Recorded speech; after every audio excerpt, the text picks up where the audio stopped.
Permendikbud terbaru nomor 12 tahun 2024 ini mengesahkan kurikulum Merdeka sebagai kurikulum nasional.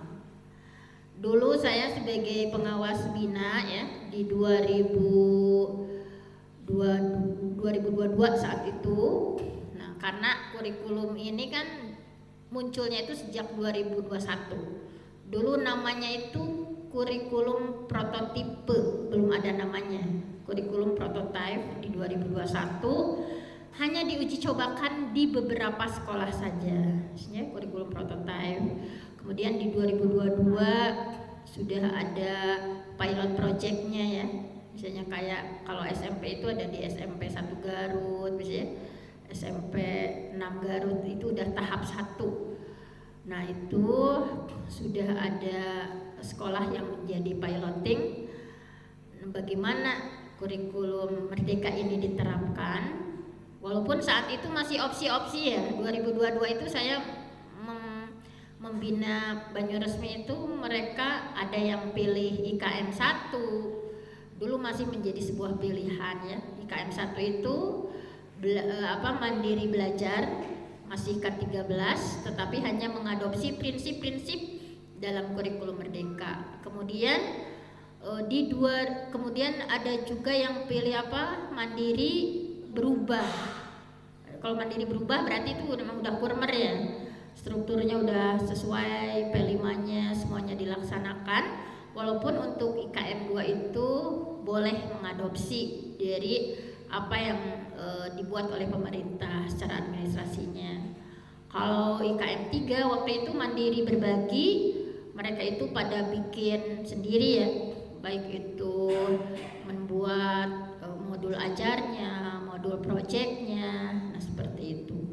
Nah 2024 pemerintah sudah mengesahkan, karena pemerintah itu enggak terus direvisi ya, kayak CP juga misalnya kurikulum Merdeka ini memang banyak dilakukan refleksi perubahan-perubahannya ya.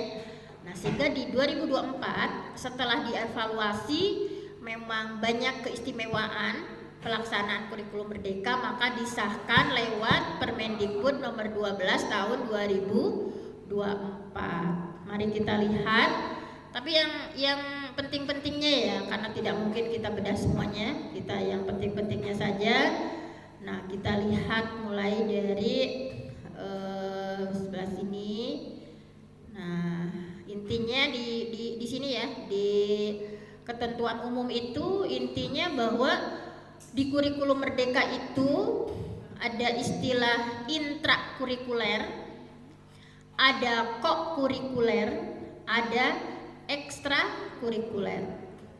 Jadi dalam pelaksanaan pembelajarannya itu ada intranya. Kalau intra itu kayak tatap muka ya, biasa kita berapa JP misalnya, nanti kita hitung strukturnya berapa JP misalnya. Kalau kokurikuler itu, nah di sini adalah merupakan kegiatan pembelajaran yang dilaksanakan untuk penguatan, pendalaman ya, atau pengayaan. Nah, untuk menumbuhkan karakter. Kalau di kita lebih difokuskan pada P5 project, penguatan profil pelajar Pancasila. Di sini sudah dilaksanakan ya. Kegiatan P5-nya sudah mengadopsi beberapa. Kemudian ada ekstrakurikuler. Nah, nanti kita akan bahas di bawah, karena ini juga sempat rame ya ketika Permendikbud 12 hadir. Nah, ini gimana katanya kurikulum pramuka dihapus. Nah, apakah benar seperti itu? Mari kita lihat aslinya ya. Kita lihat aslinya sebelum percenahan gitu ya. Nah, kita akan lihat aslinya. Kemudian tentu saja di kurikulum Merdeka itu ada ciri khasnya ya, ada fase. Nah, kita itu kalau SMP itu hanya satu fase ya, fase terpanjang yaitu fase D. Kalau SD kan fase A kelas 1 2 SD, fase B 3 4, fase C 5 6 ya kelasnya. Kalau SMP itu fase terpanjang hanya satu fase yaitu fase D. Nanti ada fase E kelas 10, 11, 12 fase F. Nah, Ini secara umum ya di kurikulum Merdeka seperti itu. Nah, kemudian kita lihat, nah kurikulum Merdeka itu mencakup apa saja? Yang pertama adalah kerangka dasar kurikulum, yang kedua adalah struktur kurikulumnya. Nah, waktu itu Bu Yuli pernah nanya ya, Bu ini gimana? Nah sekarang kita, karena nggak bisa dijawab langsung lewat WA, tapi harus kita sepakati. Nah di sini mesti seperti apa dengan kondisi sekolah gitu ya. Nah kemudian kita lihat ya kerangka dasarnya, tentunya nggak usah dibahas ya tujuannya. Mungkin di tahun kemarin juga sudah dibahas ya, tujuan, prinsip, karakteristik pembelajarannya seperti apa. Walaupun sekilas nanti akan saya bahas, misalkan tentu saja karakteristik pembelajarannya berbeda ya. Jangan sampai kita mengaku-ngaku udah IKM, udah kurikulum Merdeka, tetapi pembelajarannya masih DDCH, duduk diam, catat, hafal, atau mencret, metode ceramah terusnya, ongko kurmer gitu. Apa nggak ada yang berubah pembelajarannya juga. Nah kita nanti akan belajar bagaimana pembelajaran diferensiasi, bagaimana pembelajaran proyek atau kegiatan-kegiatan menyenangkan lainnya. Nah seperti itu. Nah kemudian langsung saja kita masuk pada struktur. Nah kita akan samakan persepsi ya di struktur. Menurut Permendikbud nomor 12 tahun 2024 bahwa struktur itu seperti apa dan bagaimana. Nah, di sini langsung saja bahwa di strukturnya itu untuk SMP kita langsung saja ya lihat pada struktur di SMP. Nah, ini halaman nah sebelum ke struktur nih, lihat ada di bab 3 ada sesuatu yang penting juga. Nah jadi Bapak Ibu tentu saja tidak cukup hari ini saya menyampaikan, saya hari ini itu hanya secara global saja, karena kan banyak yang harus dirubah ketika kita mengimplementasikan kurikulum Merdeka. Panduan IKM-nya ya dibaca-baca, misalnya dari mulai bagaimana misalnya untuk implementasi kurikulum Merdeka itu apa saja yang dipelajari. Nah, kemudian di sini ya ada sumber belajarnya seperti apa, kemudian pemantauannya nanti juga insya Allah akan saya pantau juga ya, perangkat ajarannya, buku teksnya ya, tinggal dilihat juga di platform Merdeka Mengajar ya, sudah pada di-download buku teksnya, sudah ya, masing-masing mapel ya. Nah itu nanti harus disiapkan dulu karena ada sesuatu yang berbeda tentu saja ya. Nah di sini langsung saja kita lihat bahwa kurikulum satuan pendidikan, KSP-nya sudah dibuat belum Bu Yuli? KSP-nya kurikulum satuan pendidikan. Nah ini harus menjadi pedoman itu sebelum yang lain-lain. Misalnya masa modul ajar udah dibikin, KSP-nya belum. Jadi KSP sekarang juga sesuatu yang agak berbeda. Waktu kami monep dulu di 2022 ya, kan itu udah pada ngelaksanain kurikulum Merdeka. Nah, tapi KSP-nya, KOSP ya kalau istilahnya kurikulum operasional satuan pendidikan, ini sebagai pedoman 1 tahun ke depan itu seperti apa, intranya bagaimana, proyeknya seperti apa, ekskulnya seperti apa, program sekolahnya bagaimana. Nah ini harus betul-betul disesuaikan. Jangan misalnya di luar nama KSP-nya KOSP, tapi pas kita baca apa bedanya dengan KTSP gitu ya, kurikulum tingkat satuan pendidikan. Nah, ini tentu saja sesuatu yang berbeda. Nanti kurikulum beserta timnya bagaimana membuat KSP ini minimalnya ini ada 4 komponen penting dalam penyusunan KSP. Ini pasal 29 harap diperhatikan ya. Yang pertama adalah karakteristik satuan pendidikan. Nah, di kurikulum Merdeka itu nanti ketika buat KSP-nya menjabarkan karakteristik sekolah kita itu seperti apa, karakteristik muridnya, karakteristik gurunya, karakteristik lingkungannya. Nah, makanya alhamdulillah kemarin saya pendampingan di Almiska ya, mereka itu udah buat kayak karakteristik murid nih, kan saya udah bagikan aplikasi gratis misalnya untuk, karena di kurikulum Merdeka itu Bapak Ibu kita harus memetakan kebutuhan anak dulu. Misalnya gaya belajarnya apa, apakah auditori, apakah kinestetik, apakah visual. Karena dalam kurikulum Merdeka itu sebelum mengajar kita harus memetakan anak itu butuh apa, gaya belajarnya apa, minat bakatnya apa, kepribadiannya apa. Nah jadi nanti itu di buku induknya itu bukan hanya tahu nama jeung alamat ya budak tanya nama jeung alamat teh bawa apa, nya bawa namina kita apa. Nah ini kurikulum dia harus tahu satu-satu namanya siapa ya. Misalnya kayak kecerdasannya, di antara 8 kecerdasan itu ada di mana. Sekarang orang-orang udah 13 kecerdasan, kita mah 8 kecerdasan juga. Udah dites anak-anaknya? Di antara 8 kecerdasan ada di mana? Udah belum? Belum? Nanti saya sekarang akan bagikan aplikasi gratis hari ini misalnya jadi di kurikulum Merdeka itu sebelum kita mengajar, jadi jangan buru-buru ke modul ajar ya. Kalau kayak modul ajar CP itu nanti kayak administrasi itu bisa belakangan. Saya ingin merubah mindset dulu Bapak Ibu. Ketika kita berani memproklamirkan bahwa sekolah kita adalah kurikulum Merdeka, tentunya yang paling penting adalah bagaimana prosesnya itu berubah. Pertama Bapak Ibu harus memetakan kebutuhan anak, gaya belajarnya. Karena Merdeka versi anak itu bahwa anak bebas menentukan dia ingin belajar dengan caranya. Bu guru, aku pengen belajar dengan mendengarkan. Itu anak-anak auditori senang belajarnya dengan mendengarkan. Tapi anak-anak visual, Bu Abi mah resep belajarnya baca sendiri. Senangnya mengamati poster kayak gambar, infografis, PPT misalnya. Nah itu anak-anak yang visual. Tapi di kelas kita juga harus diingat, ada anak-anak yang gak terlalu senang baca, gak terlalu senang mendengarkan. Resep nate muir di kelas tanya, ayah nuk itu Bu. Nah itu anak-anak kinestetik dan dia itu nggak bisa diam, duduk diam dalam waktu yang lama. Jadi orang tuh ulah nyarekannya. Nah itu karena itu adalah bagian dari gaya belajar bahwa anak itu unik setiap orang itu. Jadi pengennya dia itu praktek langsung kalau belajar teh. Nah jadi kita harus petakan dulu. Kalau kemarin di Almiska sudah ya dibuat grafik misalnya. Dari 1000 anak atau dari 300 anak kita petakan prosentasinya, mana yang belajar gaya belajar visual, mana yang kinestetik, mana yang gaya belajarnya auditori.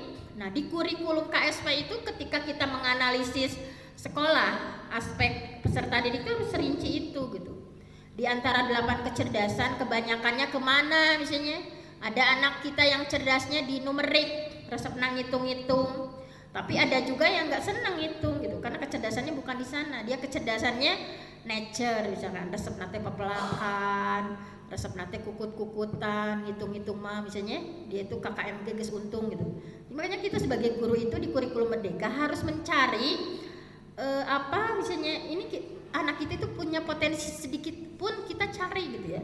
Jadi ulah ya, ieu mah budak teh sagala teu bisa, ieu mah teu bisa pulunganeun budak teh. Jangan seperti itu ya. Karena likulli syai'in maziyah. Bagi setiap sesuatu itu ada keistimewaan. Kita lihat, oh ternyata dia itu kalau ngitung nggak bisa, misalnya terbatas. Kalau ternyata kecerdasannya ada di intrapersonal atau di interpersonal. Kalau dia ngomong jago bisa kan misalnya. Ternyata kecerdasannya ada di kinestetik. Dia itu kalau olahraga paling bagus, kalau nari-nari paling bagus. Itu adalah sesuatu yang berbeda-beda. Dan kita harus memahami, karena di kurikulum Merdeka itu kalau kata Bapak KHD ya, bahwa anak itu atau bahwa mengajar itu seperti tukang kebun, kita itu seperti petani. Ketika kita menanam, jangan misalnya kan yang menanam itu tugasnya hanya masih pupuk ya, misalnya ada hama-hama tinggal dibuang. Nggak boleh misalnya petani nanam padi ingin jadi jagung, nanam jagung ingin jadi padi. Sama kita juga ke murid ya. Murid saya ini ulah bisa guru matematika ambak, bisa tebara risetnya, guru bahasa ambak misalnya. Karena memang kecerdasannya bukan di sana. Makanya kenapa kurikulum Merdeka itu nggak boleh ada perankingan, tetapi kalaupun kita mau mengapresiasi juara, bahwa anak kita itu juara di bidangnya masing-masing. Kamu juara di bidang sains, kamu juara di kemampuan berbahasa, kamu juara di bidang numerik. Nah, kita harus lebih menghargai. Karena kita juga kalau dites, nanti saya tes ya, guru-guru di sini sama, kita juga punya kecerdasan di bidangnya masing-masing misalnya. Nah, jadi makanya kita itu harus lebih bijak di kurikulum merdeka itu. Kayak kepribadiannya ada di mana, ibu juga harus tahu. Ibu tahu kepribadian murid-murid ibu selama ini udah pernah ngetes? Nah, nanti akan saya bagikan ya tesnya. Nah, misalnya kita juga harus tahu ibu satu persatu, misalnya kepribadian itu kan diantaranya banyak teorinya ya. Di antaranya misalnya ada teori misalnya menyampaikan bahwa kan ada watak pembelajaran, ada watak bawaan. Misalnya kepribadiannya itu atau wataknya itu dia itu koleris, Bu. Koleris itu yang dia itu resep ngatur batur, teresep diatur, orangnya tegas kayak Umar bin Khattab ya. Nah, kita mesti bagaimana menghadapi anak-anak koleris.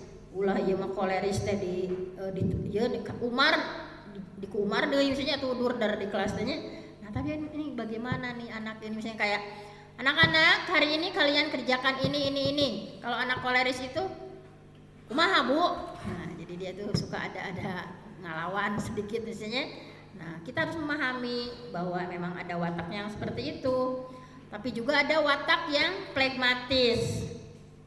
Kayak siapa? Kayak Abu Bakar ya. Abu Bakar itu orangnya kan lembut. Ketika marah juga nggak terlihat marah. Nah, di murid-murid kita juga ada yang seperti itu. Wataknya pragmatis yang dia itu untuk tidak marah ke orang itu sebetulnya jiwanya tuh capek. Dirinya tuh capek untuk tidak marah ke orang. Sehingga anak-anak pragmatis itu cenderung tunduh di kelas, tidak capek, dia tertekan misalnya karena dia sebetulnya dia kesel ke guru misalnya atau ke temennya gitu ya, tetapi untuk marah ke orang itu dia nggak bisa, dan untuk tidak marah ke orang itu sebetulnya jiwanya capek ya, nunutan di kelasnya tunduh misalnya, kecuali baru anu marahin game atau bentedenya Bu. Tapi kita jangan marah dulu ketika ada yang bobo di kelasnya misalnya, kita lihat hanya dulu. Kemudian ada anak-anak yang kayak siapa, Utsman bin Affan misalnya. Kalau Utsman bin Affan itu orangnya rapi ya.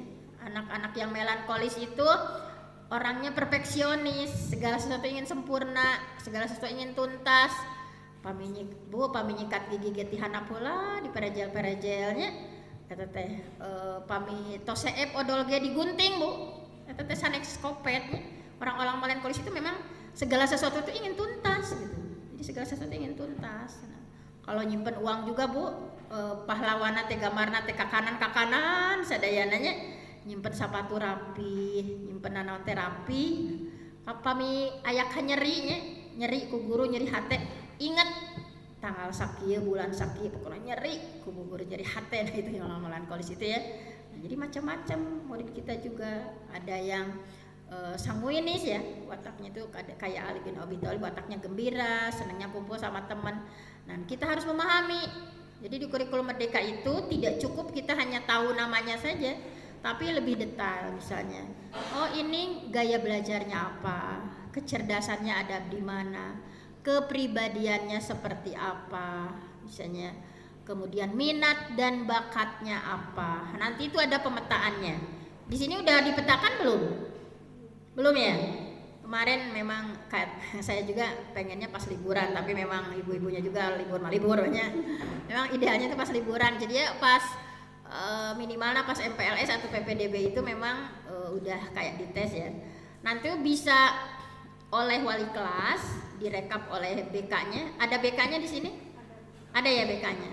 Boleh di sekolah itu beda-beda. Ada yang dilaksanakan oleh BK, tapi kalau BK-nya terbatas, wali kelas misalnya membagikan linknya, diisi oleh murid, screenshotnya diisi di kita rekap ya, masing-masing wali kelas direkap ke BK, sehingga di kurikulumnya itu, di KSP-nya itu ketika karakteristik murid itu tergambar dengan jelas.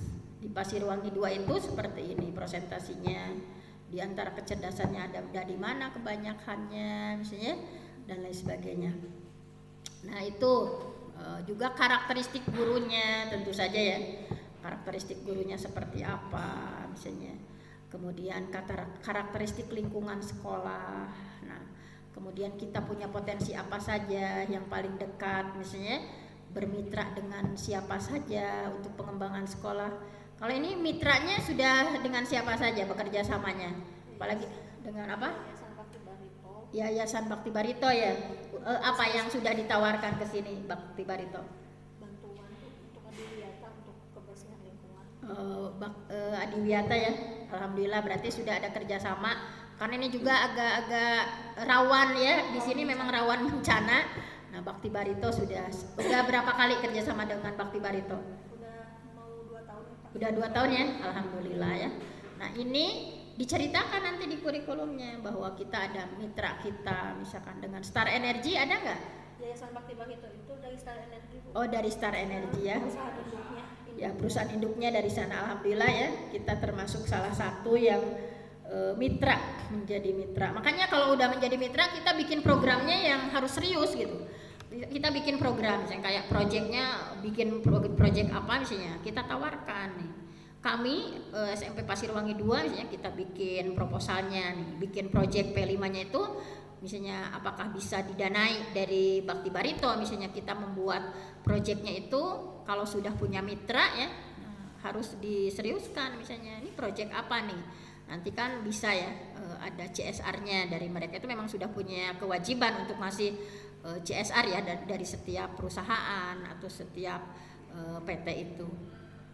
Nah kemudian dari karakteristik itu visi misinya, jangan sampai visi misi sekolah teh angger we tiba heula teh nya.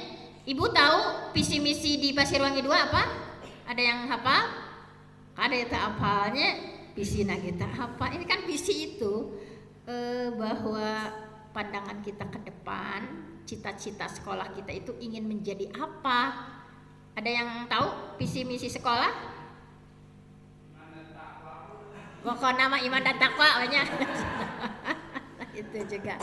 Nah itu harus menjadi pedoman untuk kita ya, bahwa dalam pembiasaan sekolah misalnya sesuai visi misi ya, dalam budaya positifnya, kegiatan-kegiatan eskulnya juga terlihat gitu ya. Nah visi misi tujuannya, nah kita adakan apa, dirombak gitu ya, yang disesuaikan dengan kurikulum merdeka tentunya ya, bahwa di kurikulum merdeka itu kata kuncinya murid student well-being, bahwa murid itu senang, belajarnya itu menyenangkan, kita memberikan yang terbaik untuk murid. Jadi misalnya kayak bikin taman supaya muridnya betah di sekolah misalnya, itu udah jadi kurikulum merdeka. Itu ciri khasnya adalah pembelajaran yang berpihak pada murid. Nanti itu di visi misinya harus ada kata kunci kurikulum merdeka ya. Misalkan ulah visi misi teh anger we nu heubeul nya kurikulum geus gantos sababaraha kali misalnya visi teh anger we kitu misalnya. Nanti kita lihat misalnya. Kemudian pengorganisasian pembelajarannya ya. Tadi ada intra, berapa JP di kita, ada kurikuler, proyeknya berupa apa, kemudian ekstrakurikuler. Kalau proyeknya tahun ini di kurikulum di KSP-nya yang sudah dicantumkan apa? PKRS, Bu. Yang PKRS ya. Kita lanjut ya PKRS. Alhamdulillah ya. Modulnya sudah diajarkan. Udah tahun kemarin kan udah kelas 7. Oh udah. Modul setaranya udah khatam. Udah kelas 7. Tahun ini asalnya mau 2 kelas, kelas 7 kelas 8, cuman saran dari Pak Endang kelas 7 lagi aja. Kelas 7 lagi. Iya. Karena nanti itu di PKRS ada kayak dilombakan, memang proyek ini menjadi salah satu unggulan juga di Kabupaten Garut, karena Garut itu darurat pornografi, darurat porno aksi, ada 4, jadi se-Indonesia itu ada 4 provinsi yang rawan nikah mudanya, rawan. Jadi anak-anak usia SMP itu udah pada nikah gitu ya. Makanya ini PKRS ini penting. Kenapa? Kita harus pahami bersama bahwa kemarin itu kita dipanggil dari NTB, dari Jatim, Jabar, dan Garut itu juga paling rawan juga.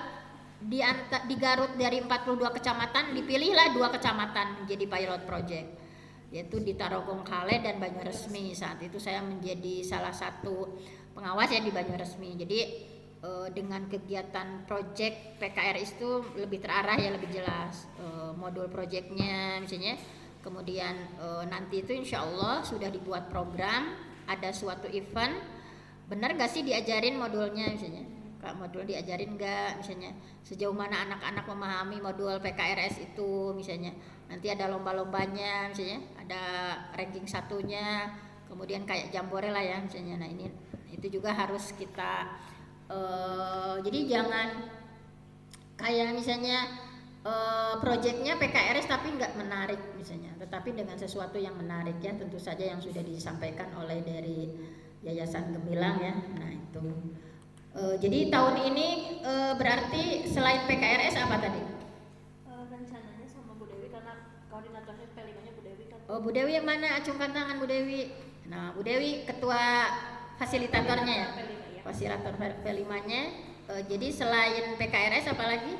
Suara Demokrasi Bu untuk semester 2. Suara Demokrasi ya, pemilihan OSIS. Ya, sama kearifan lokal Bu. Kearifan lokalnya apa di kita nih? Makanan. Makanan tradisional. Sama tarian gitu Bu.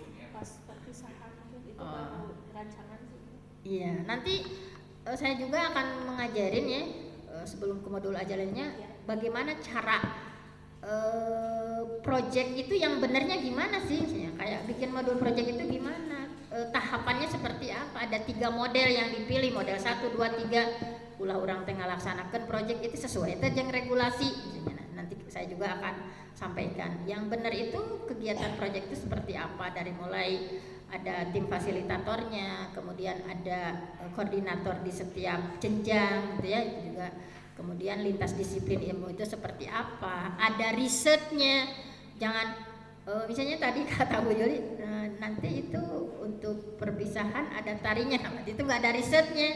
Tapi bagaimana P5 ini adalah sebuah riset, di dalam itu ada unsur-unsur risetnya. Kan guru-guru sekarang itu bikin ya misalnya, tetapi tidak banyak yang miskonsepsi. Kan pemerintah itu pengennya dengan adanya P5 itu karakter anak itu muncul yang 6 dimensi itu. Masih ingat 6 dimensi itu apa saja? Nah, Bapak Ibu, 6 dimensi ya terus di 2002 hiji batur terus ka mana kada hilap deui. 6 dimensi P5 apa saja?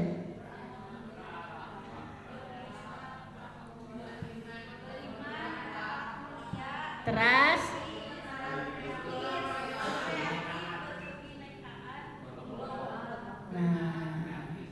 kita nyanyikan coba biar cepat hafal.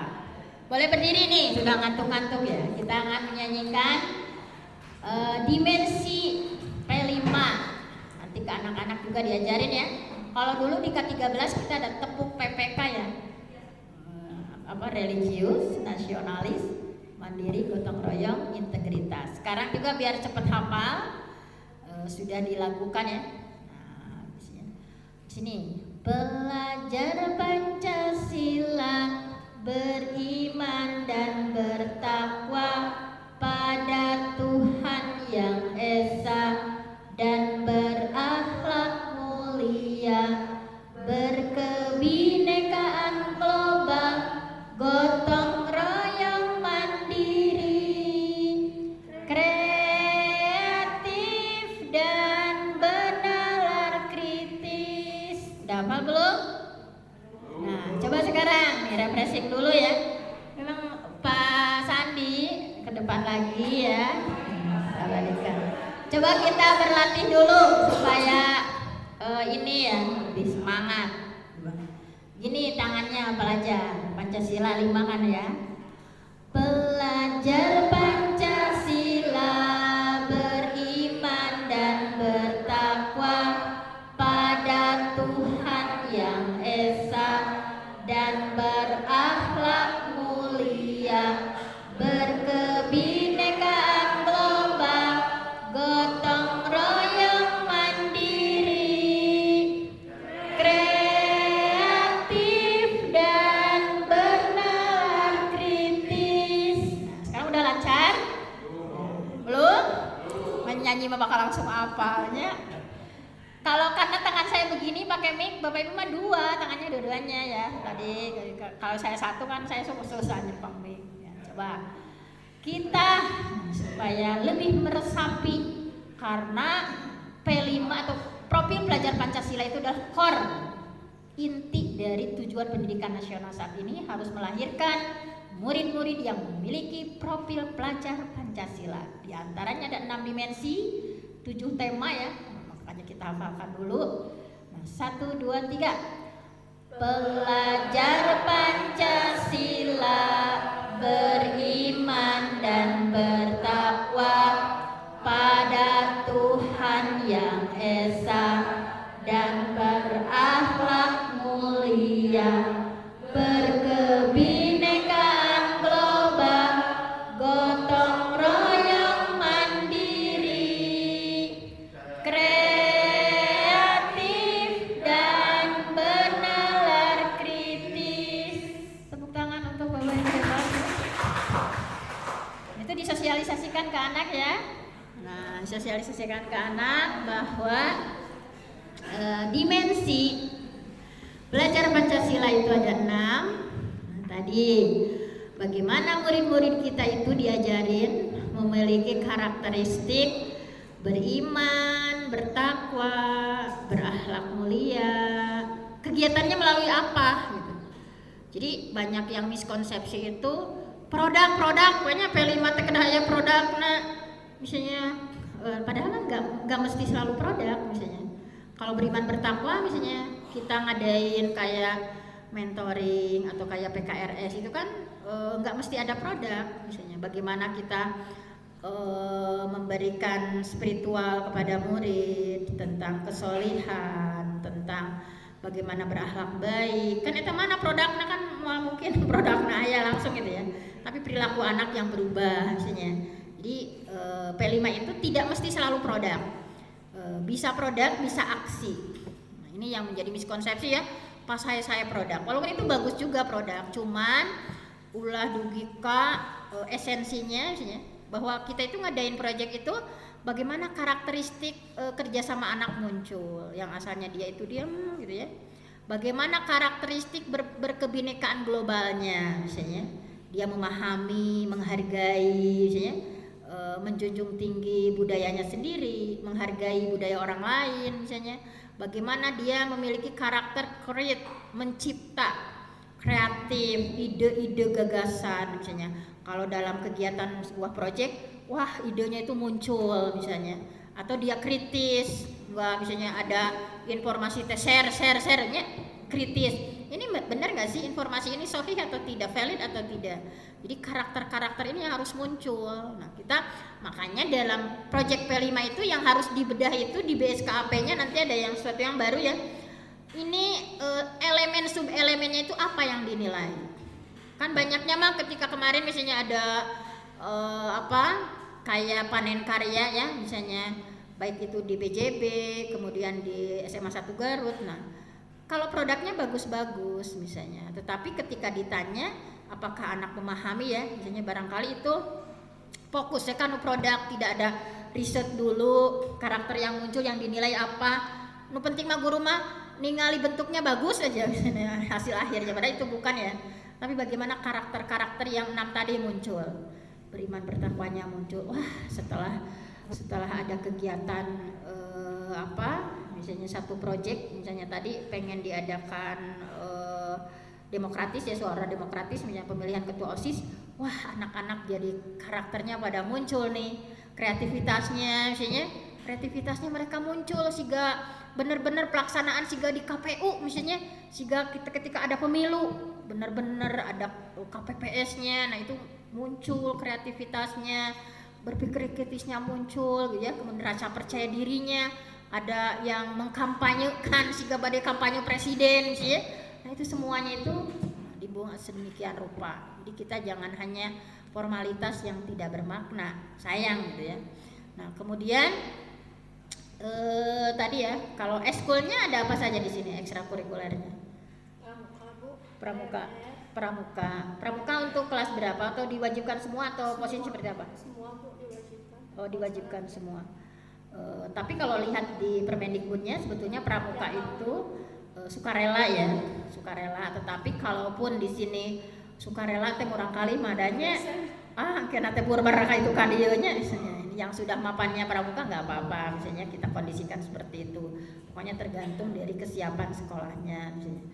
Kemudian di perencanaan pembelajaran nanti kita tadi akan membedah misalnya bagaimana bedah capaian pembelajaran, misalnya CP itu seperti apa. Kalau dulu namanya KIKD, sekarang apa?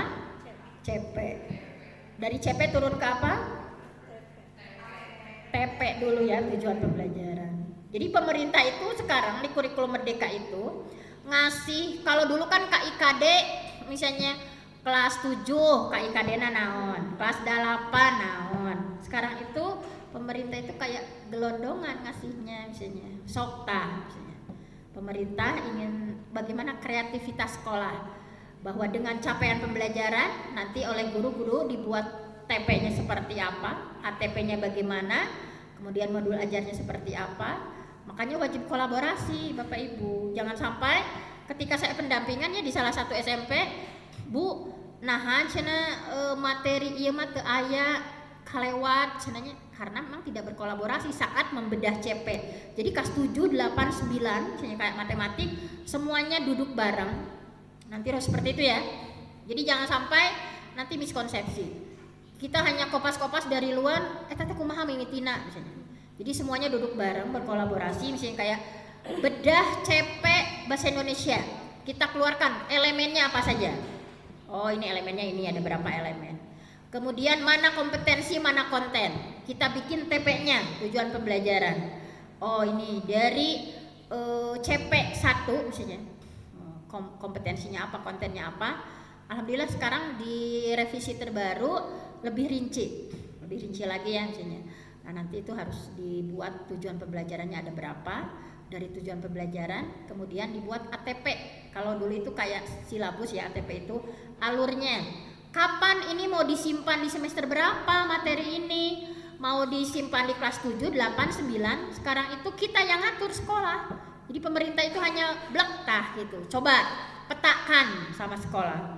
Tapi memang udah sekolah di orang banyak kalah kabingung ku pemerintah di orang kreatif tanya kan merdeka dikasih keleluasaan. Jadi itu kumaha cenah. Nah, makanya harus berkolaborasi ya yang 7, 8, 9. Ini misalnya mau disimpannya di semester 1 atau 2, disimpannya di kelas 7, yang kelas 8 mana saja, kelas 9 mana.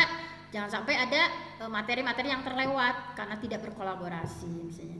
Nah, ini misalnya, Bu, materi itu tuh aya. Nah, bukan gak ada, silahkan, karena kan di CP sekarang itu hanya materi-materi esensial saja.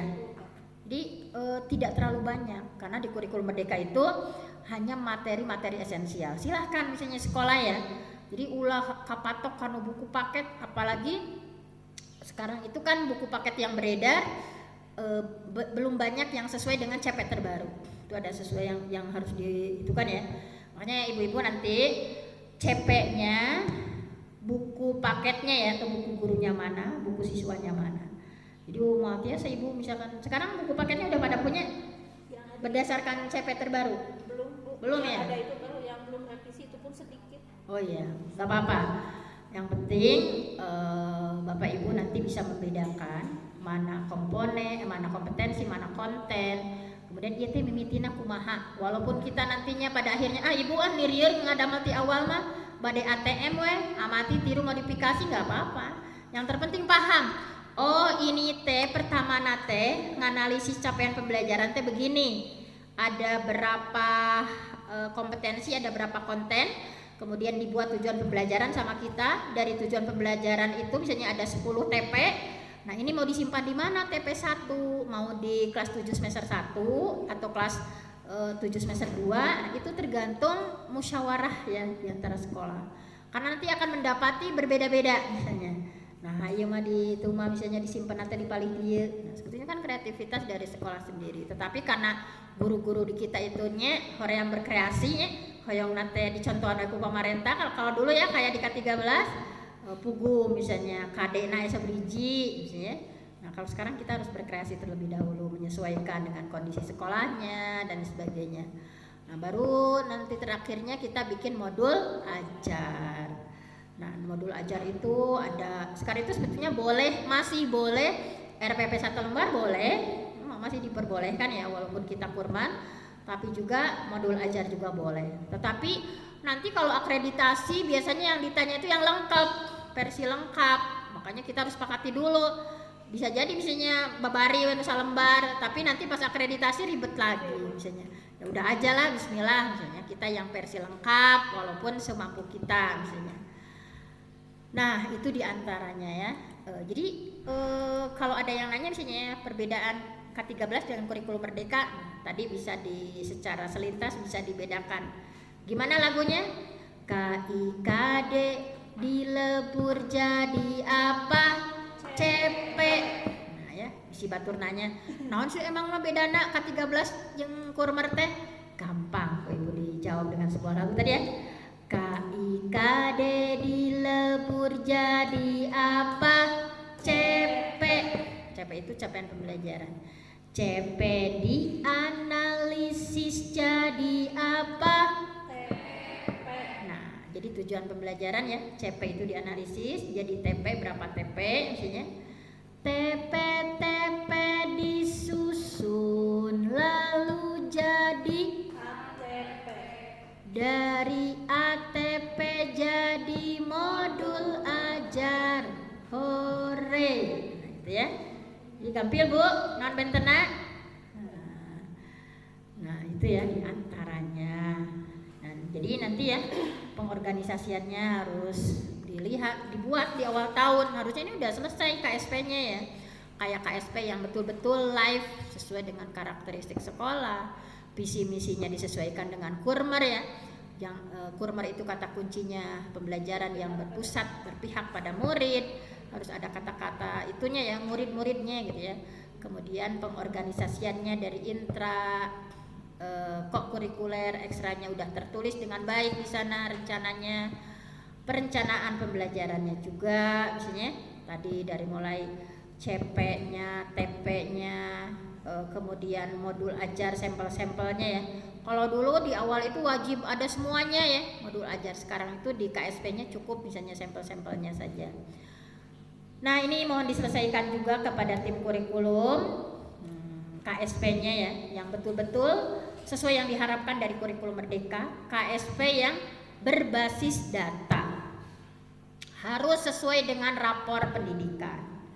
Di sini coba saya nanya dulu sebelum ke yang lain-lain. Rapornya kemarin yang merah apa saja, atau yang masih kuning, atau yang hijaunya yang nilainya paling kecil apa saja? Sudah dibedah rapor tahun ini? Belum. Nah, sebelum memulai segala sesuatu, nah, memang harus, jadi setelah pembinaan dari saya adakan satu lagi pertemuan, harus dipahami bersama ya. Nah, ini KSP-nya justru harusnya yang mesti dibuat di awal itu kurikulum satuan pendidikan. Namun ia masih gak Quran hadis nanya. Ibu teh pada perencanaan naon teh rencana teh itu tulisan ya. Nah, jadi nanti itu dibuat rapornya, dilihat dulu literasinya apakah rendah atau tidak, numerasinya, karakternya. Karena sekarang itu sebuah sekolah dikatakan bagus dan tidaknya itu tidak lihat dari gedungnya yang mentereng, tidak dilihat dari piala yang berjejer, tetapi dari rapor pendidikan. Makanya kita harus pahami dulu rapornya itu dibedah, misalnya dibedah dulu rapor pendidikannya, input output prosesnya dipahami, literasinya gimana nih anak kita misalnya. Coba sekarang boleh di download dulu rapornya sekilas udah. Nah ya nanti pengen tahu ya saya juga misalnya literasinya kumaha, karena jangan sampai kita ngagugulung nu teu pokok misalnya. Ini yang harus diselesaikan, ini literasi numerasi yang harus diselesaikan itu. Misalkan ulah program teh kamana misalnya, nah itu rapornya kurikulumnya gitu harus berbasis data. Misalnya kita lihat dulu misalnya, oh ternyata literasinya rendah misalnya, oh ternyata literasi rendah itu bagian mananya, oh kalau basic anak-anak udah aman sudah bagus, oh ternyata kan ada level-levelnya. literasi juga. Misalnya anak-anak itu kalau baca bisa pada lancar, tapi tidak memahami apa yang dibaca, misalnya tidak bisa menginterpretasi, tidak bisa menafsirkan apa yang dibaca, tidak bisa mengintegrasikan, tidak bisa mengevaluasi, dan itu yang dinilai oleh pemerintah itu bagaimana kita sebagai seorang guru memberikan fasilitas kepada anak literasinya, misalnya. Nah, itu yang dinilai di rapor itu misalnya. Apakah dari sisi literasinya itu yang mana, sehingga nanti semua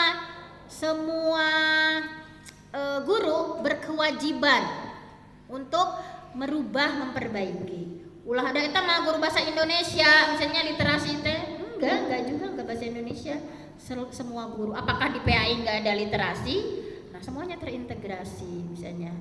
Nah, jadi dibiasakan nanti itu kalau bikin soal Bapak Ibu, ulah pas asesmen nasional teh bodak teh para ranjangnya olah isa barak kebet stimulus nage maca soal nage tos rieut, sehingga ngeusiana teh saasal klik banyak. Jadi we rapor urang teh awon da barudak nage maca soal nage tos horeang barudak ngeusianana. Nah, jadi rapor pendidikan kita jelek misalnya. Makanya seluruh guru biasakan ada literasi 15 menit dulu program sekolah itu ya. Biasakan anak itu kelopak matanya untuk baca. Kalau anak misalnya tidak dibiasakan 1 jam baca, untuk nanti itu menganalisis pertanyaan lagi sororea maca. Biasakan kelopak matanya itu tertuju pada bacaan, minimalnya 1 jam atau 15 menit, 20 menit biasakan setiap hari ya.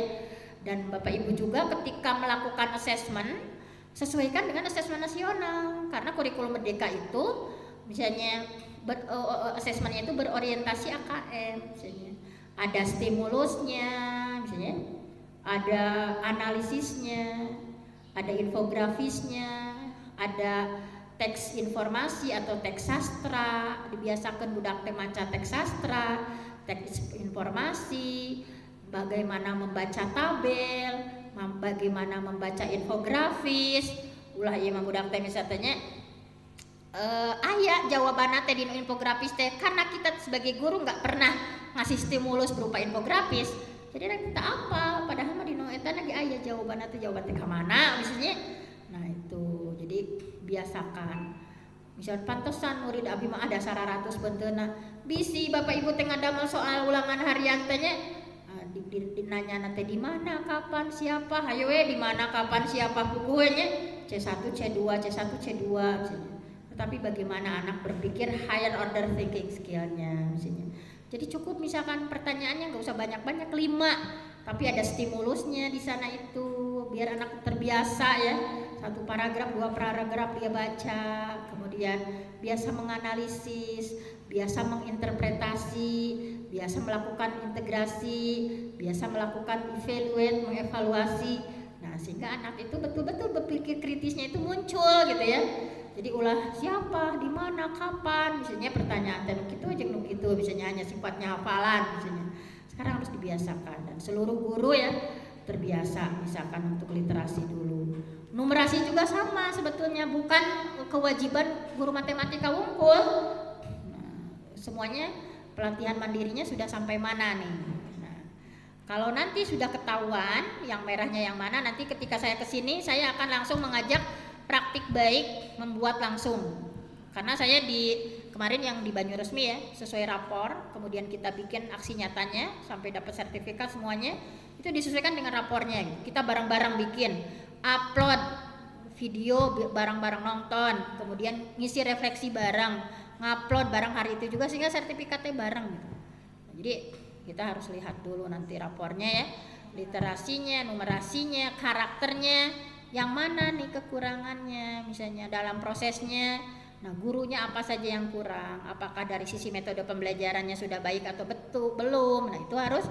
Nah, tadi bikin kurikulum KSP-nya itu, kalau dulu maka TSP sekarang istilahnya KSP atau KOSP ya, harus betul-betul berbasis data, sehingga nanti dalam perencanaan pembelajaran semuanya berbasis data. Pengorganisasiannya ya, barangkali proyeknya juga misalnya nanti dilihat nih, masalah di sekolah kita apa nih yang paling urgent. Oh, ternyata literasinya masih rendah, kenapa tidak gitu ya, proyek kita itu berbasis itu, masalahnya itu literasi misalnya, kalau atau numerasi, atau misalnya karakter apa nih yang harus segera ditreatment misalnya. Nah, itu harus seperti itu. Makanya nanti ya sudah bisa terdownload rapornya. Yang merahnya ada 3. Yang merahnya ada 3. Bapak Ibu udah tahu di sekolah kita yang merahnya ada 3. Udah saya share Bu di grup. Udah saya share ya. Silakan Bu Yuli sekilas bahwa kelemahan sekolah kita itu apa? Kalau yang merahnya yang kurang itu proporsi pemanfaatan sumber daya sekolah. Iya. Kemudian? Lalu proporsi pembelanjaan non personel untuk pembelajaran. Iya. Lalu proporsi pembelajaran dana BOS secara daring. Nah, yang Kalau merah. sedangnya banyak. Iya. Yang terkait input anak-anak dan proses saja. Kalau etamanya bos makeun we, da eta mah kita masih manual, itu mah sebetulnya ya itu mah hampir seluruh sekolah gitu. Sekarang yang di literasi numerasinya coba. Literasinya ada yang di bawah Bu. Apa yang di bawahnya? Proporsi peserta didik dengan kemampuan literasi di sekolah itu di Nah, bawah. yang prosentasinya yang level mana yang paling kurang? Yang itu yang 35,56% gitu kepotong. Iya, itu ya. Iya, Yang basicnya, yang di bawah interpretasinya, kompetensi. yang mananya? Proporsi peserta didik dengan kemampuan literasi di bawah kompetensi. Nah Di itu, bawah. jadi literasi di sekolah kita itu masih di bawah Bapak Ibu. Ya, sama numerasi juga di bawah kompetensi. Nah numerasi juga katanya masih di bawah. Nah itu PR kita semua. Terus Nanti karakter juga sedang Bu, kualitas pembelajaran sedang. karakter sedang, kualitas pembelajaran sedang. Sama inklusivitas sedang. Nah inklusi, nah ini masih banyak PR ya. Nanti kalau saya kesini lagi, kita fokus memperbaiki rapor kita. Kita akan mempelajari pelatihan mandiri ya, yang harus didahulukan yang mana. Literasi udah pada punya sertifikat belum? Di PMM-nya pelatihan mandiri? Belum. Nanti PPT-nya udah ada di saya ya. Nanti kita bareng-bareng, kita nonton video, kita ngisi post-testnya bareng-bareng, kita lakukan refleksi bareng-bareng, kita upload bareng-bareng. Kan ini harus diselesaikan. Jadi kita jangan kemana-mana dulu Bapak Ibu. Situ orang kemana program kakaler ya masalah kakidul. Makanya program sekolah itu harus berbasis dari rapor pendidikan. Maksudnya rapornya seperti apa sehingga nanti itu ke RKT, ke Arkasnya itu jelas. Oh program kita ini nih yang harus didahulukan. Dari pemerintah kan ada identifikasi, refleksi, benahi, dan harus ada sesi khusus untuk membahas rapor. Hari ini kita bukan itu ya. Jadi masih kena seueur PR jadinya seueur PR kene Pak. Nah, kita semangat ya, tetap semangat. Nah, bukan sekolah kita saja, karena sekarang itu harus PBD, perencanaan itu berbasis data. Tadi saya singgung sedikit karena memang, oh ini gimana nih misalnya, oh ternyata masih ada yang harus diperbaiki. Nah, jadi dan nanti dalam kurikulumnya ya, tolong untuk diperhatikan dalam pembuatan KSP-nya. Seharusnya memang udah selesai ya. Sekarang kita udah mulai pembelajaran. KSP-nya itu harusnya udah selesai. Nah, tapi nggak apa-apa, bismillah ya, kita lalui, kita kereyeh sedikit demi sedikit ya. Kemudian diantaranya di sini ada hal yang penting juga, tetapi untuk SD kalau ini ya bahasa Inggris itu di SD nanti bisa menjadi mata pelajaran wajib nanti ya 2026-2027. Itu muncul tadi. Nah, iya Ibuna mah sering nerangkeun kedana to the point-nya. Tapi kan saya ngecek hari ini saya evaluasi ya. Mohon maaf kalau kakaler kakidul karena saya nanya berbagai sisinya. Jadi nanti saya itu kalau kesini apa nih yang harus diselesaikan gitu ya. Sekarang itu yang global-global dulu. Mohon maaf kalau nanti nggak sampai ke akhir itu ya, kita harus yang prinsip-prinsip di kurikulum merdeka dulu di itu kan. Terus lah meeting TEC. Udah di sayanya. Coba Pak. Nah sambil kita terus ya. Tapi di pasal 33 ini mapel bahasa Inggris ya di SD nanti itu sedang disiapkan sekarang ya 2006 2027 ya, dan nanti beralih dari mata pelajaran pilihan menjadi mata pelajaran wajib ya. Tapi kita mah enggak terlalu signifikan untuk kita di SMP ya. Kita langsung saja pada struktur. Udah pada nggak sabar ya ingin lihat struktur. Kita itu nanti di kurikulum merdeka strukturnya seperti apa. Nah kita lihat ini mah nggak usah ya. Sebetulnya ini juga harus dibahas, cuman terlalu banyak pembahasan. Kita fokus dulu pada hal-hal yang teknis dulu. Kalau yang teori-teori dilewat dulu, yang teknisnya diantaranya, nah ini SD ya, ini SD kelas 1, kelas 2, kelas, nah ini kelas SMP yang ini. Nah ini kelas 7, 8 ya. Nah kita lihat sama-sama, kita analisis. Nah ini kelas 7, 8. Nah di sini strukturnya, jadi 1 tahun itu sama dengan 36 minggu ya, dan 1 JP itu sama dengan 40 menit SMP. Kalau SD mah 35 menit ya, kalau SMP 40 menit. Mari kita lihat. Nah ini pemerintah sudah menawarkan ya, mau apa, PAI, PAK, Katolik, Buddha ya. Nah kita fokus ke PAIBP. PAIBP itu berarti 72 JP per tahun. 72 dibagi 36 berapa? 2. Berarti hanya 2 JP per minggu di intra tatap muka. Jangan dulu panik. Nah, cuma kalangurangan nggak berkurang. Tapi 1 JP-nya diambil oleh P5 project. Sebetulnya masih 3 JP. Tetapi untuk intranya, untuk tatap muka di kelasnya berarti 2 JP per minggu. Nah ini ya, oleh alokasinya seperti ini misalnya. Berarti kalau pelajaran itu sudah ya. Nah, bahasa Indonesia sekarang 180 dibagi 36 berapa? 5. Berarti 5 JP ya, udah disesuaikan. Udah ya, 5 JP per minggu diambil oleh P5. 1 JP. Matematika 144 dibagi 36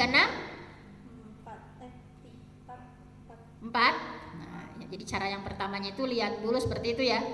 Kunaon cenah Bu Yuli bet nu abi ngan 5 JP, tinggal ka dieu Bapak Ibu. Tapi kalau mau ditambah silahkan, ini mah yang minimalis dari pemerintah anu diaku, katanya misalnya JP-nya misalnya. Tapi kalau mau ditambah kayak apa mulok duga sih maksimal 2 JP sebetulnya. Kita fokus P5 aku buat sertifikasi kan tuh P5-nya gitu. Iya, itu diakui dan nanti ada JP khusus juga nanti kalau strukturnya udah berubah. Kalau struktur belum berubah nanti bisa konsultasi ke operator kabupaten ya. Karena saya ketika mendampingi yang Banyu Resmi tahun kemarin, Bu, ieu teh tos kurmer tapi di nu dapodikna angger misalnya ke 13. Ini harus segera berkoordinasi dengan operator kabupaten. Ulah jara rempeng misalkan teh. Dan kita bismillah saja seluruh jenjang. Tong. Wah, kelas 7 heula. Bismillah we lah apa nama daripada capek 2 kalinya. Kecuali memang kalau kelas 9 memang gimana ya nantinya itu. Karena 78-nya udah tanggung nilainya seperti ya. Bisa enggak misalnya nanti itu teknisnya seperti apa? Jadi orang teh daripada ngadamel KTSP ongko, KWSP ongko, apa baliutnya kalau beda-beda misalnya. Karena tapi memang di Permendikbudnya memang boleh ya, boleh berjenjang, boleh serentak ya sekaligus. Tapi nanti coba dilihat saja kelebihan kekurangannya seperti apa. Nah ini ya matematika berarti nah nanti itu JP yang dimasukkan JP itu ke tim fasilitatornya. Jadi tim fasilitator nanti nambah JP misalnya ya, nambah 2 JP ya. Nah itu juga nanti teknisnya pembagian memang harus musyawarah seadil-adilnya ya. Kan ini perubahan ini pasti tentu saja perubahannya agak signifikan. Ini termasuk nasib juga ke depannya gimana nih serti saya. Kemudian berbagai hal ya. Makanya harus betul-betul kita pikirkan solusinya seperti apa. Kalau IPS berarti berapa JP? 108 dibagi 36? 3 JP per minggu ya. 3 JP per minggu, bahasa Inggris 3 JP per minggu. PJOK 2 JP per minggu ya, informatika. Nah, sekarang informatika udah masuk kalau di Kurmer langsung ya mata kuliah wajib, mata pelajaran wajib. Seni budaya di sini 1 sampai 4 itu seni. Ini dan sebetulnya seni budaya dan prakarya. Jadi satu mapel ini kalau lihat dari Permendikbud ini disatukan. Jadi dipilih karena ini 2 JP per minggu. Iya 2 JP per minggu yang diakui pemerintahnya.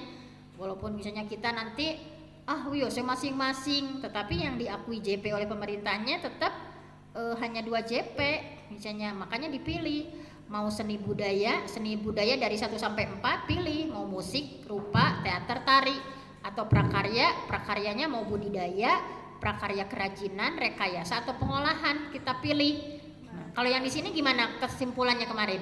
Kemarin kan sama Bapak konsultasi tuh, jadinya kan dari SDM di sini juga. Iya. Jadinya prakarya kerajinan tuh yang diambil. Yang diambilnya prakarya nomor 6 berarti ya, prakarya kerajinan, karena ada SDM-nya di sini. Iya. Iya. Kalau seni memang tidak ada. Kalau seni memang tidak ada, berarti aman ya.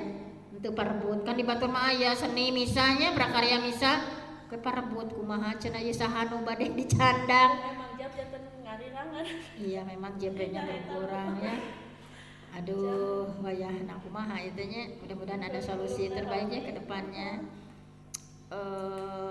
Dan itu juga belum jelas ya yang diakui JP yang P5 Yang itu. P5 itu diakui ya berarti.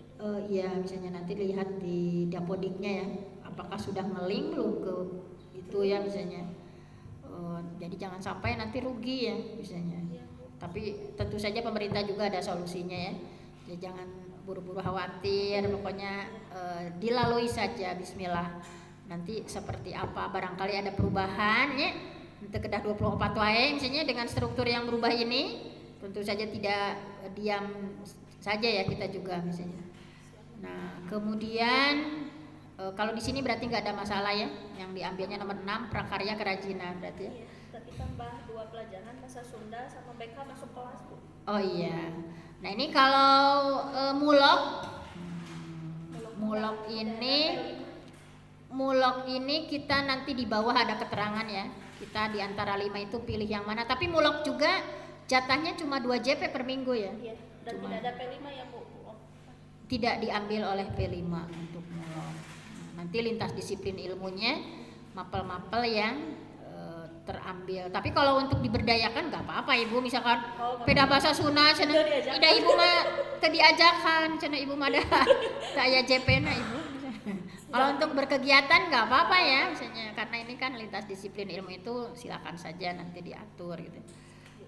Nah, kemudian sehingga nah di sini kita keterangannya ya diikuti oleh peserta. Kalau ini mah nggak apa-apa ya, minimal 1 jenis sudah, paling banyak 2 JP. Memang ini yang C ya, yang mulok itu kita mau memasukkan seberiji mulok ge nu diangkeun ku pamerintahan nama hanya 2 JP per minggu ya, jadi hanya 72 JP per tahun. Kalau BK berarti ini tidak diakui ya, Bu. Nah, kita lihat BK ini posisinya seperti apa. Di bawah sebetulnya BK itu kan bukan dihitung JP kan dari dulu juga. BK itu dihitung murid kan, sekian murid berapa Bapak BK? 200 siswa, iya.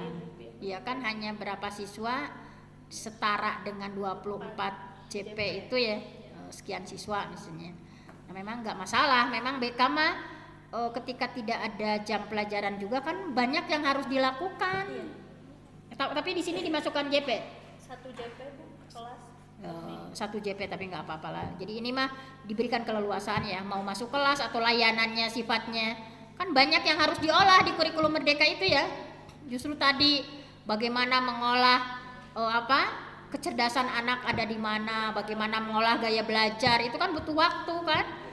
Bagaimana mengolah minat bakat anak, layanan karir, nah itu di bawah nanti kan ada.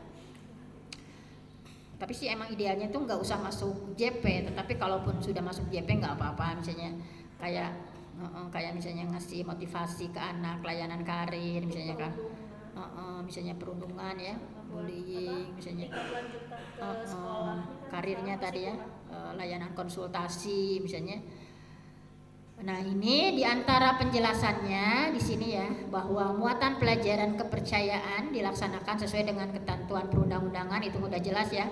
Layanan BK dilaksanakan sesuai dengan ketentuan peraturan perundangan mengenai BK ya. Ini ada ketentuan khusus untuk BK. Tetapi memang di BK itu di kurikulum Merdeka sangat signifikan. Nah, makanya harus belajar nih guru BK tadi tentang mana guru BK-nya? Ada 4 orang ya? Ada 5. Emang jurusan BK semuanya 5-5-nya? Bukan, nggak ada jurusan BK Bu sih. Oh, nggak ada jurusan BK. Makanya, iya maksudnya begini. belajar lagi tentang apalagi yang bukan basic BK ya. Sekarang itu betul-betul di kurikulum Merdeka itu BK itu sangat strategis tadi. Bagaimana nanti saya aplikasi berarti ini yang 5 orang yang ngolah ya. Saya sharekan. Sekarang setelah saya bedah Permendikbud, nanti semuanya mengetes gayanya masing-masing, kecerdasannya ada di mana. Nanti BK yang nanti harus mempelajari kalau kecerdasannya begini kamu harus gimana.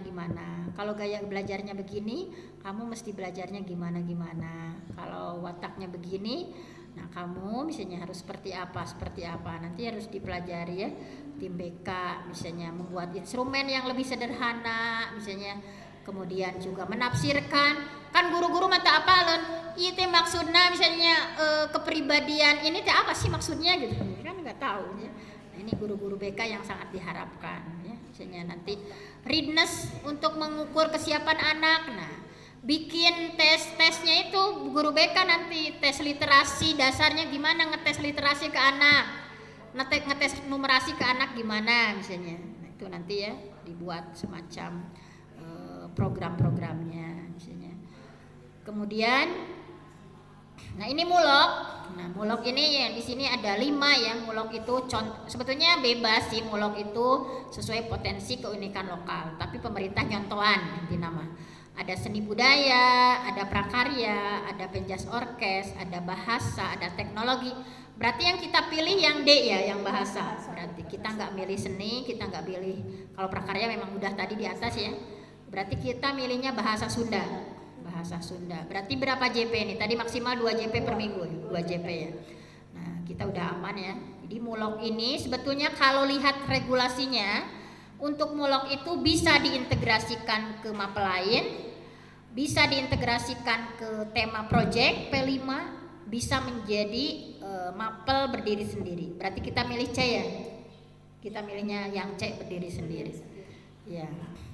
Kemudian kurikulum di Satuan Pendidikan Penyelenggaraan Pendidikan Inklusif di Sekolah Menengah Pertama di sini ya menambahkan mata pelajaran tuh.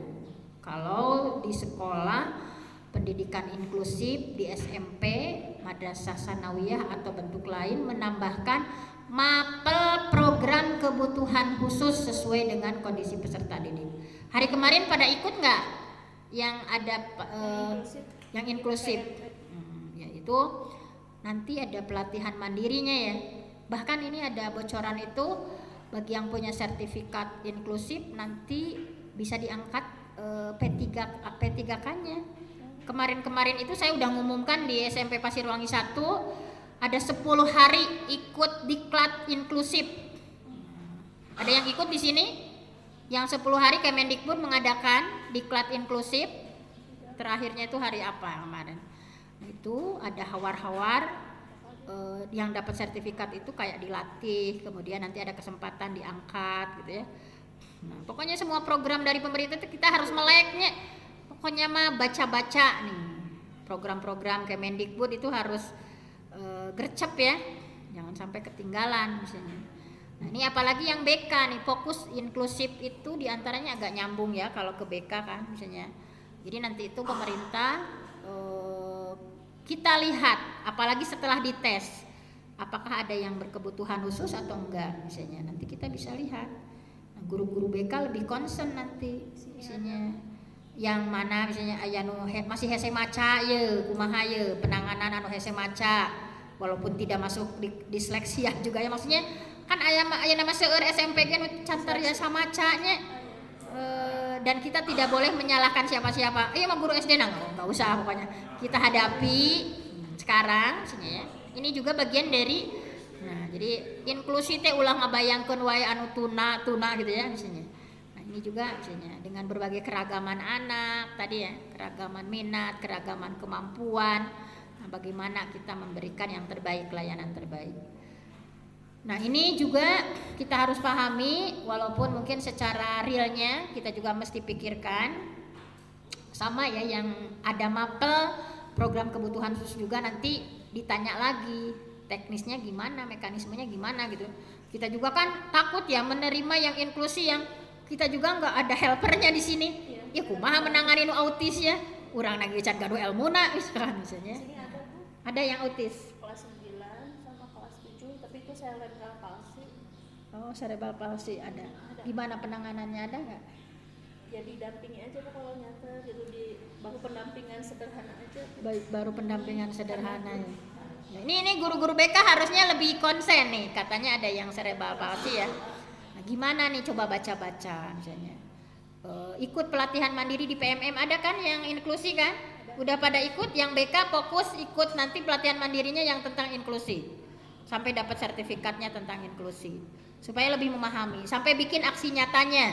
Gimana nih menghadapi anak-anak yang berkebutuhan khusus misalnya. Mudah-mudahan nanti bisa sampai bikin aksi nyatanya ya. Nah, nanti kita akan bareng-bareng juga buat. Kemarin itu dari Garut ada Bu siapa?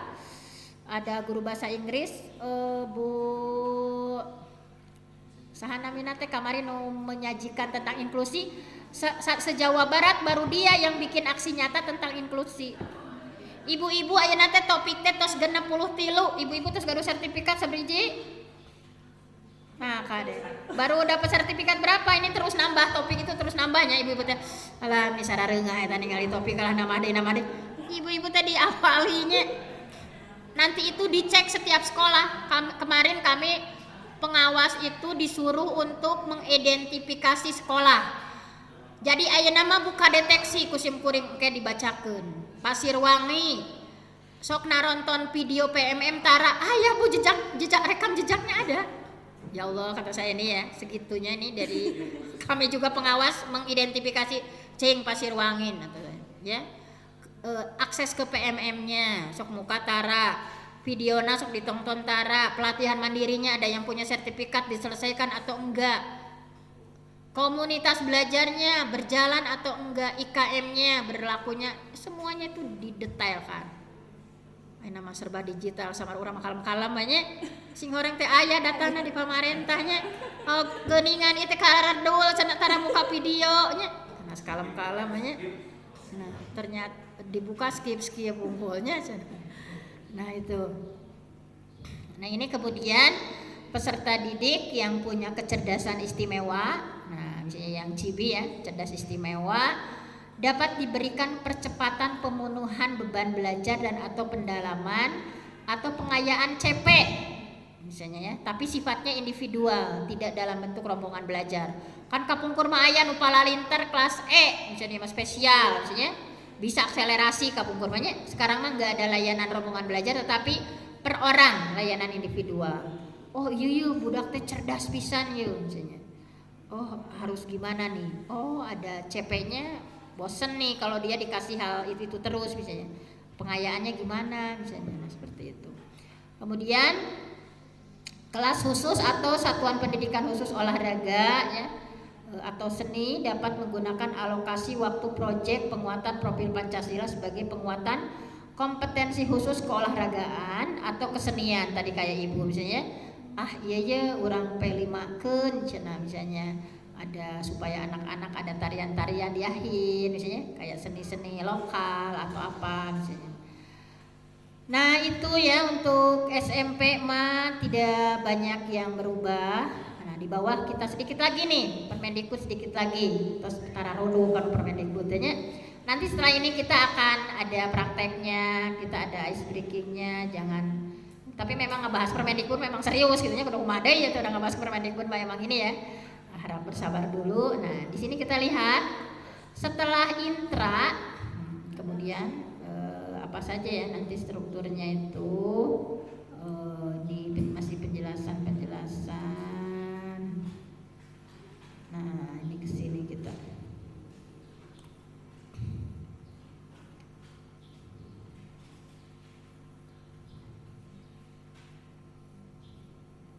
Alhamdulillah di sini itu kepalanya sangat support ya. Hal-hal seperti ini luar biasa. Saya tidak semua kepala sebagus Pak Uus nih. Saya juga sebagai pengawas ada yang kepala karakternya misalnya, Pak, hayu orang ngariung pembinaan. Lama respon katanya kalau Bapak mah selalu gercep. Pak, hayang pembinaan ka guru. Wah, langsung responnya itu luar biasa ya. Memang bersyukur di sini Bapak kepala sekolahnya sangat support ya. Nah, eskul nih, lihat di sini ada ekstrakurikuler. Mana kesiswaannya tadi? Pak Ahmad? Ya, kesiswaan ya. Nanti ini kan di bawah kesiswaan ya eskul ya. Nah, selain kurikulum juga nanti di KSP-nya mencantumkan eskul kita apa saja, Pak Ahmad. Nah, di sini ada visi misinya. Jadi ada visi misi khusus eskul juga, Pak Ahmad. Nanti bikin programnya. Tapi coba pelajari ini nanti. Visi eskulnya apa? Misalnya visinya itu adalah berkembangnya potensi minat bakat. Ini saja di Kopas ya. Kemudian misinya itu tentu saja menyediakan ya pilihan kegiatan sesuai potensi bakat minat anak, kemudian menyelenggarakan sejumlah kegiatan yang berikan kesempatan anak untuk mengekspresikan ya, misalnya baik mandiri atau kelompok. Nah, ini dikopas sama Bapak nanti ketika bikin program eskul ya. Fungsi dan tujuannya seperti apa? Eskul itu ada pengembangan, ada sosial, ada pengembangan fungsi rekreatif ya, kemudian ada persiapan karir misalnya. Nah, tujuannya juga ya di jenisnya nih. Kalau di kita nih kan ada 5 jenis tuh eskul. Krida, yang masuk krida itu kepramukaan. Di kita ada ya. LKS ada, latihan kepemimpinan siswa. Ada di OSIS. Itu di OSIS ya. Nah, Palang Merah Remaja PMR ada? Ada PMR. UKS? Ada. Paskibra? Nah, ya, dan gak mesti semua ada. Pokoknya saya mengabsen unggul ya, saya mengabsen Kemudian karya ilmiah, ulah sadayana krida, misalnya karya ilmiahnya ada nggak? Misalnya IPA matematik. KIR, kegiatan ilmiah remaja ada? Untuk pelajaran IPA matematika. Oh, kemampuan akademik ya? Kemampuan akademik. Kemampuan akademik ada di sini. Ada. Setiap hari apa itu yang untuk akademiknya? Apa saja? IPA, IPS sama apa? IPA, IPS, matematika. Pokoknya nu di OSN kan nya IPS. Satu kelas berapa orang yang berminat IPA IPS itu beda-beda ya? Beda-beda Bu. Kalau tahun kemarin IPA 2, IPS 2. Paling yang mau memang yang mau nanti ikut OSN gitu. Iya, yang mau dilatih OSN-nya. Tapi udah bagus di sini layanannya ya. Udah bagus ada. Karena musim kuring ya. Ibu tuh udah teu aya kanggo mayarna cenah sekolah senangnya. Teu aya cenah layanan eta teh. Pokok namanya bismillah jadi dia mah rayanya segala aya alhamdulillah ya. English Club sama bahasa Sunda. English Club juga ada ya. Ada bahasa Sunda sama FTB. Bahasa Sunda. Nah, itu kalau English Club itu yang bawah nih, yang nomor 3. Kalau karya ilmiah itu yang risetnya ya, ada penelitian, kemampuan akademik. Nah, kalau yang 3 baru latihan olah bakat dan latihan olah minat. Nanti sama Bapak ketika bikin program itu dijeniskan Pak, ulah eskul sehingga nanti pas di kurikulum di KSP-nya itu jelas sesuai dengan Permendikbudnya seperti apa, misalnya pelaporannya ya. Ada latihan bakat, minat, olahraga ada, layanan olahraga. Olahraga mah cekap itu di intranya. Seni budayanya berarti tadi apa? Gak ada eskul seni budaya. Mau ada Bu sekarang untuk pantomim sama menyanyi solo Bapak tuh. Siapa ada itunya pelatihnya? Pak Hilman. Dari Alhamdulillah. TU. Dari TU, wah hebat TU teh segala biasanya. TU-nya multitalenta. Multitalenta ya, luar biasa. Nah, ini harus mampu mengeksplor ya. Oh, guru-gurunya ternyata di sini ada yang sana, itu bagus ya. Ini juga sebagai daya jual kita ya ke masyarakat. Jurnalistik ada nggak? Pencinta alam, teater, teknologi informasi dan komunikasi, rekayasa, TIK nggak ada ya. Keagamaan, kayak pesantren kilat ini juga bisa dimasukkan ke eskul ya. Nanti itu di KSP-nya ya, kurikulum satuan pendidikannya. Misalnya ketika jenis eskul itu ini saja lihat dari sini misalnya. Peskil suka ada nggak? Suka, tapi pas Ramadan aja. Iya, emang peskil mah Ramadan, banyak peskil artinya Bu. Ya emang ini kan kita lihat ke sini ke agama. Yang penting ada programnya nanti. Karena eskul itu kan ada yang sifatnya mingguan, ada yang hanya tahunan gitu ya, dengan ada yang terstruktur, ada yang tidak terstruktur misalnya. Ceramah keagamaan ada nggak? Paling di pembiasaan sholat duha ya. Ada sholat duha, ceramah keagamaannya ada. Nah, rencananya siswa itu mau yang berbakat dakwah itu nanti setelah sholat duha itu sambil tampilkan gitu. Iya. Juga masuk ya ke program misalnya baca tulis Al-Quran, hafalan ya, minimal nak 730 ini suka ada hafalan di sini. Pak mana guru PAI? Simpurikan saya backgroundnya dari PAI Pak, jadi saya sangat punya kepentingan terhadap PAI ini. Gimana Pak kegiatan keagamaannya apa saja?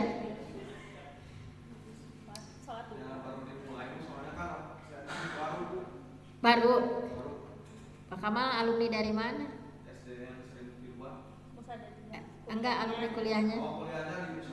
Sami jeung ibu tuh kok masa alma maternya. Bapak kedah sing leket Pak keagamaannya. Kita itu di kurikulum Merdeka itu. Nah, keagamaannya itu harus saya itu dulu ya sebelum jadi pengawas mulai dari kegiatan duha, hafalan Al-Qur'an, anak-anak tuh memang anak-anak itu harus sibuk Pak, didekatkan dengan Al-Qur'an misalnya. Walaupun target kita misalnya enggak 30 juz juga misalnya. Kalau saya itu setiap hari Pak dulu ketika jadi guru PAI ke anak-anak itu ada hafalan bersama di lapang tanya walaupun hanya satu ayat. Dulu saya dengan gerakan dengan mengaji jadi anak-anak tertarik misalnya apa dulu ya misalnya dari surah An-Naba misalnya amma yatasaalun tentang apakah mereka saling bertanya-tanya. Itu satu hari cuma satu ayat tetapi kalau ternyata anak-anak nggak kerasa udah 3 tahun itu udah hafal dengan terjemah dengan gerakan gitu ya. Karena kita masih gak hafalkannya. Nah, pokoknya kita santai misalnya sebelum apa-apa siga diruqyah heula Pak, budak teh itu balangor teuing Pak. Pagi-pagi itu setelah sholat duha ya, kalau saya itu ada hafalan Al-Qur'annya diterjemahkan, baca-baca doa daripada orang tanya rekan wae di kelasnya. Yang paling berpengaruh berdampak itu. Jadi kita sebelum anak beraktivitas apa-apa minimal maca Quran atau bisi bapak hororea mengajarkan itu banyak misalnya nah itu atau dengan hafalan biasa saja misalnya satu hari satu ayat itu berdampak Pak kayak sepele tetapi itu sangat dampaknya luar biasa. Nah nanti bapak ya coba ceramah keagamaannya tadi nih karena di sini lebar Pak support gitu ya. Saya juga nanti akan memotivasi kepala sekolahnya nih keagamaan itu ya daripada yang lain-lain puguh atau satu huruf 10 kebaikan ya. Guru-guru najoge terbarokahi ya. Sekolahnya juga lebih adem, lebih barkah. Banyak dibacakan ayat-ayat suci Al-Qur'an, tegeuman, tepi kasieun gitu ya. Nah, mudah-mudahan kita ini keagamaannya lebih ditingkatkan lagi. Nah, kalau saya itu dulu ada ceramah di lomba-lombakeun. Pokoknya keagamaan diramaikan. Apalagi keagamaan itu ada sesi khusus pentas PAI ya. Pentas PAI coba ditampilkan. Murid-murid itu punya apa misalnya. Kayak di awal itu saya dulu ada bukan kaligrafi jadi follow the line. Jadi anak-anak itu surah Al-Fatihah ya kalau udah capek nalar misalnya mereka itu tinggal menebalkan satu surah gitu. Itu juga berdampak. Mohon ya untuk program-program keagamaan untuk ditekankan karena kita itu kan di kurikulum Merdeka itu karakter yang paling utama itu ya kumaha urang teh budak teh nyiptakeun budak nu soleh, bager, pinter dan semua itu harus diikhtiarkan dengan sungguh-sungguh. Jadi bukan hanya diajar agama teh badak buka LKS-na. Sok kerjakeun. Pak bareng. Nah, jadi apa coba? Karakter apa yang akan muncul di anak kita kalau kita misalnya. Tapi pembiasaan coba. Setiap hari apa Bapak coba aja. Barudak ayeuna mah urang ngapalkeun. Minimalna macana leres we di negeri mah ya. Bacaan Qur'annya benar. Kalau itu saya dulu sampai kenapa saya menjadi guru berprestasi di tingkat nasional karena saya menciptakan metode menghafal Al-Qur'an. Saya menciptakan metode menghafal Al-Qur'an dan ada barokahnya ternyata. Padahal saya mah sehari-hari itu kan kegiatan sehari-hari ya. Ketika saya laporkan gitu ya menjadi sebuah artikel, saya jelaskan ke orang lain dan itu menjadi berkah saya. Jadi Bapak juga harus semangat bahwa keagamaan itu memang harus menjadi salah satu pilar pokok ya di sebuah sekolah. Ulah hayeun nu diageng-agengkeun teh nya Pak. Nah itulah. Jadi budak teh dalam pikirannya itu Allah gitu ya. Quran dekatkan dengan Al-Qur'an supaya murid-murid kita itu soleh-solehah. Nah itu. Kemudian untuk ekskul itu, nah nanti ya ini di KSP-nya itu Bu di Kompas ininya, misalnya ada yang sifatnya individu, kelompok, klasikal, gabungan, lapangan. Nah ada kayak tadi berarti Ibu individual ya, yang eskul tadi misalnya hanya perorangan ya. Ada juga eskul yang sifatnya kelompok, klasika, gabungan atau lapangan. Kemudian prinsipnya ini ya, apa saja mekanismenya dan ininya ya. Jadi sistematika eskul itu ini kesiswaan, rasional dan tujuan umum. Nanti deskripsi setiap eskulnya itu apa, pengelolaannya bagaimana, pendanaannya seperti apa, evaluasinya seperti apa. Nah di sini harus dijelaskan. Bahkan ada penilaian dan assessment ya. Kan orang mah di Norapote A, B, we ngasalnya misalnya. A pokoknya masih eta kalian pramukana A, we hadir misalnya. Nah itu ya. Dan di sini ada evaluasi, ada daya dukung dan lain sebagainya ya.